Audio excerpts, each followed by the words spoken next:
नमस्कार दोस्तों, एक बार फिर से आप सभी का बहुत बहुत स्वागत है एमजेटी एजुकेशन में। दोस्तों आज इस वीडियो में हम लोग डिस्कस करेंगे 14th ब्रिक्स समिट के बारे में। तो जैसा कि आप सभी लोग जानते हैं कि जो ब्रिक्स है उसका 14th एडिशन यानी कि 14th ब्रिक्स समिट कंडक्ट करी गई है चाइना के अंदर। अब चाइना के अंदर इसको वर्चुअली कंडक्ट किया गया है और इसके अंदर बीजिंग डिक्लेरेशन को अडॉप्ट किया गया है। तो ये बीजिंग डिक्लेरेशन क्या है और इस पर्टिकुलर मीटिंग की क्या की हाईलाइट्स हैं उसके बारे में इस वीडियो में आपको बताऊँगा। तो काफ़ी ज़्यादा इंपॉर्टेंट ये वीडियो आपके लिए होने वाली है, इसको एंड तक जरूर देखिएगा। और इससे पहले अगर अभी तक आपने इस चैनल को सब्सक्राइब नहीं किया है तो अभी कर लीजिएगा, जिससे आपको हमारी वीडियोस की नोटिफिकेशंस टाइम टू टाइम मिलती रहेंगी और इसी तरह की ट्रेंडिंग वीडियोस हम आपके लिए लाते रहेंगे। दोस्तों इसके अलावा यदि आप ग्रुप डी की तैयारी कर रहे हैं तो एमजेटी एजुकेशन आपके लिए लाया है जीएस और साइंस के कंप्लीट बैचेस। यहाँ पर आपको करंट अफेयर्स भी पढ़ाए जाएंगे मात्र 399 रुपये में।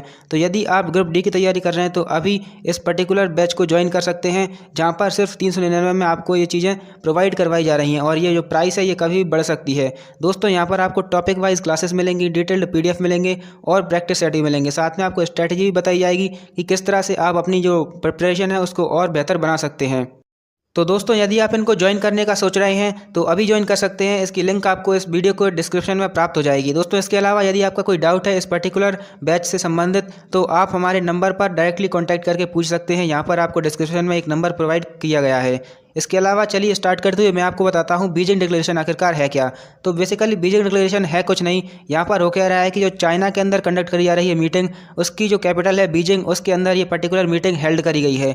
तो यहाँ पर जो भी डिसीजंस लिए जा रहे हैं, जो भी चीज़ें निकल कर बाहर आ रही हैं, उन्हीं को बीजिंग डिक्लेरेशन का नाम दिया गया है। तो यहाँ पर बेसिकली बातें क्या चल रही हैं मैं आपको बताऊँ। दोस्तों यहाँ पर जो ब्रिक्स है उन्होंने कहा है कि हम सपोर्ट करते हैं रशिया और यूक्रेन के बीच में बातचीत हो, मतलब कि हम उसके बीच में बैठकर बातचीत करवाने की सोच रहे हैं, क्योंकि यहाँ पर युद्ध काफ़ी ज़्यादा लंबा हो गया है और अब रशिया और यूक्रेन को बैठकर बातचीत करनी चाहिए, ऐसा इन्होंने बताया है। इसके अलावा दोस्तों ब्रिक्स के बारे में कहा जा रहा है कि यूनाइटेड नेशंस और जो international committee of the red cross है उसके द्वारा यूक्रेन के लोगों को जो ह्यूमैनिटेरियन एड प्रोवाइड करवाई जा रही हैं उसको हम सपोर्ट करते हैं और उसकी काफ़ी ज़्यादा इन्होंने तारीफ़ करी है। इसके अलावा दोस्तों यहाँ पर तालिबान हेल्ड अफगानिस्तान के बारे में भी कंसर्न जारी किए गए हैं। हम सभी जानते हैं 15 अगस्त के दिन तालिबान ने अफगानिस्तान को कैप्चर कर लिया था, तभी से वहाँ पर क्राइसिस चल रहा है, कई सारी ऐसी घटनाएं हो रही हैं, शरिया लॉ लगाया जा रहा है। तो इस तरह की चीज़ों पर इन्होंने कंसर्न जारी करी है। दोस्तों क्योंकि रशिया भी ब्रिक्स के अंदर आता है और रशिया ब्रिक्स का एक इंपॉर्टेंट मेंबर है,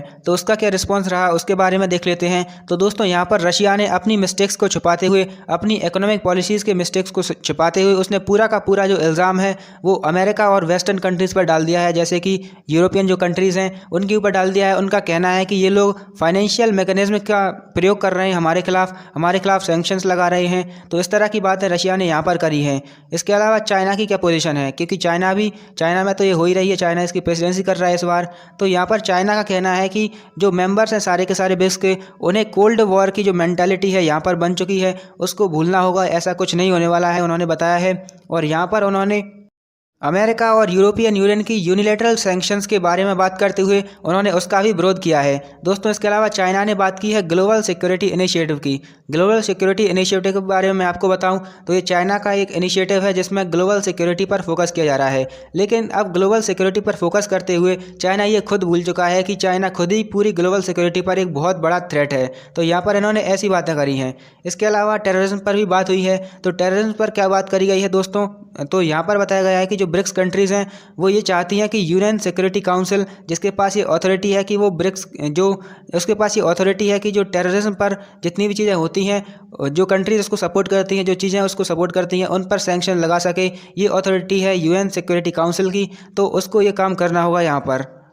तो ऐसा यहाँ पर बोला गया है। दोस्तों इसके अलावा अफ़गानिस्तान के बारे में बात करें, क्योंकि यहाँ पर अफ़गानिस्तान के बारे में भी बात हुई है। तो यहाँ पर ये बोला गया है कि अफ़गानिस्तान को ये इधर उधर की चीज़ें छोड़कर एक बेहतर तरीके से नेगोशिएशन स्टार्ट करना होगा और जो अन्य कंट्रीज़ हैं उनके साथ में थोड़े बेटर रिलेशंस बनाने होंगे, जिससे कि यहाँ पर जो लोग हैं उनका उद्धार हो सके। इसके अलावा दोस्तों यहाँ पर उन्होंने बताया कि इस सब के लिए उन्हें एक रिप्रेजेंटेटिव पॉलिटिकल स्ट्रक्चर की ज़रूरत होगी। तो सबसे पहले इन्हें एक broad based inclusive representative political structure structure establish करना होगा, यहाँ पर ये बात करी गई है। इसके अलावा कहा गया है कि अफ़गान की जो टेरिटरी है उसको टेररिज्म के लिए यूज़ नहीं किया जाना चाहिए। जो टेररिस्ट होते हैं उन्हें शेल्टर देने के लिए इसका इस्तेमाल नहीं होना चाहिए और इस तरह से कोई अन्य कंट्री पर अटैक ना हो, इसका भी ध्यान रखा जाना चाहिए। यहाँ पर अफगानिस्तान के बारे में ये चीज़ें बोली गई हैं।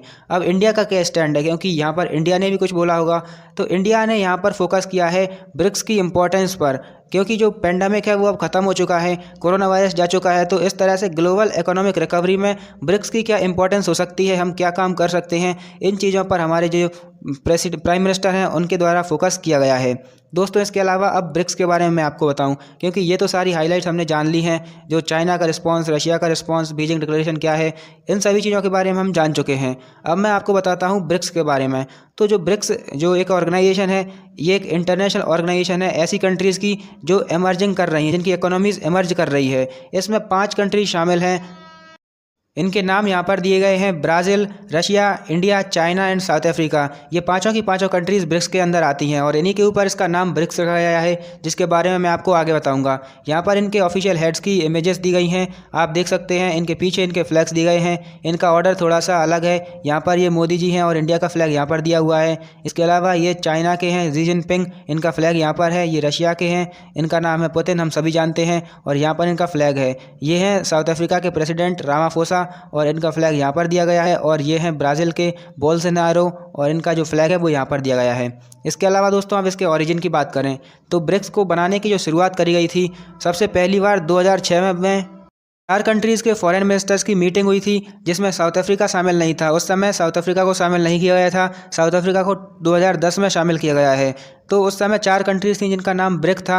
अब ब्रिक का नाम देने वाले जो व्यक्ति थे वो थे ब्रिटिश इकोनॉमिस्ट जिम ओनील। इन्होंने 2001 में इस पर्टिकुलर नाम दिया था, ब्रिक का नाम। जब से इस पर्टिकुलर ग्रुप को बनाने की शुरुआत हुई थी, इसके बारे में बातें करी जा रही थी, तभी से उन्होंने नाम दिया था। अब इसका नाम इन्हीं कंट्रीज़ के आधार पर है, जैसे कि बी से है ब्राज़ील, आर से है रशिया, आई से इंडिया है और सी से चाइना है। इसके अलावा 2010 में साउथ अफ्रीका को जोड़ लिया गया, तो ये पूरा का पूरा जो ग्रुप है वो ब्रिक्स हटकर ब्रिक्स बन गया, जिसे हम आज जानते हैं। तो यही ग्रुप, इसकी हिस्ट्री है। साउथ अफ्रीका को 2010 में जोड़ा गया था। स्टार्टिंग में 4 कंट्रीज़ थी। 2006 में पहली बार फॉरेन मिनिस्टर्स की मीटिंग हुई। इसके अलावा इसकी और समिट्स की बात करें तो जैसा कि मैंने आपको बताया 2009 में सबसे पहली समिट हुई थी, रशिया में समिट कंडक्ट करी गई थी। इसके अलावा इंडिया के अंदर अभी 2021 में इसकी समिट हुई है, 13th ब्रिक्स समिट, और जो प्रेजेंटली चल रही है 2022 के अंदर वो हुई है चाइना में।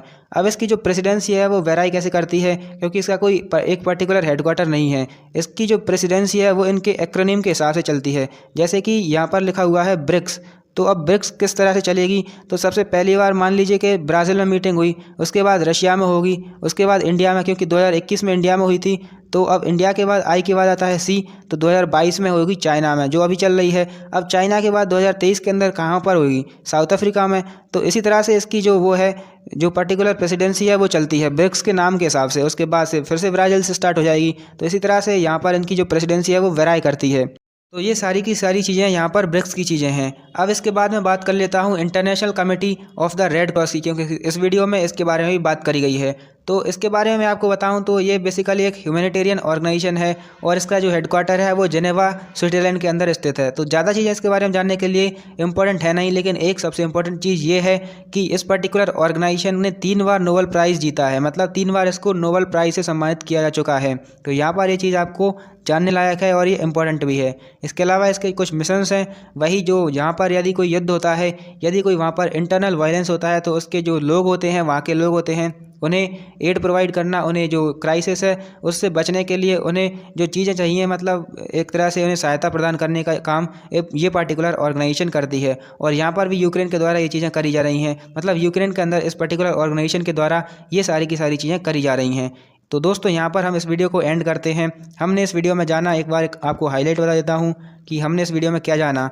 तो दोस्तों हमने इस वीडियो में बीजिंग डिक्लेरेशन के बारे में जाना, इसके बाद रशिया का रिस्पांस है, चाइना की पोजीशन, इंडिया ने क्या कहा है इसके बारे में भी जाना, तो ये सारी की सारी चीज़ें जानी। इसके बाद हमने ब्रिक्स के बारे में कुछ बातें की और इसके बाद हमने ये इंटरनेशनल रेड क्रॉस के बारे में जाना। तो ये चीज़ें उम्मीद है आप समझ पाए होंगे, आप काफ़ी ज़्यादा नॉलेज यहाँ से गेन कर पाए होंगे। यदि आपने हमारे इस टेलीग्राम चैनल को ज्वाइन नहीं किया है तो आप इस पर ज्वाइन कर सकते हैं। यहाँ पर आपको हमारी वीडियोस के लेटेस्ट PDF मिल जाएंगे, हमारे वीडियो के लेटेस्ट अपडेट मिलेंगे और फ्री में क्विज़ेस भी मिलेंगी जहाँ पर आप अपनी नॉलेज को टेस्ट कर पाएंगे। आप ये पहचान कर पाएंगे कि आपका लेवल कितना है और कितनी मेहनत करने की आपको आवश्यकता है। इसके अलावा यदि आप हमारा ऐप डाउनलोड करना चाहते हैं तो आप कर सकते हैं by searching MJT current affairs and GK app on the play store. यहाँ पर भी आपको हमारी वीडियोज़ के फ्री PDFs मिलेंगे, वीडियोज़ मिलेंगी, मॉक टेस्ट भी मिलेंगे। तो इस तरह की चीज़ें आप इनसे लाभ ले सकते हैं। तो उम्मीद है वीडियो आपको पसंद आई होगी। वीडियो देखने के लिए आपका बहुत बहुत धन्यवाद।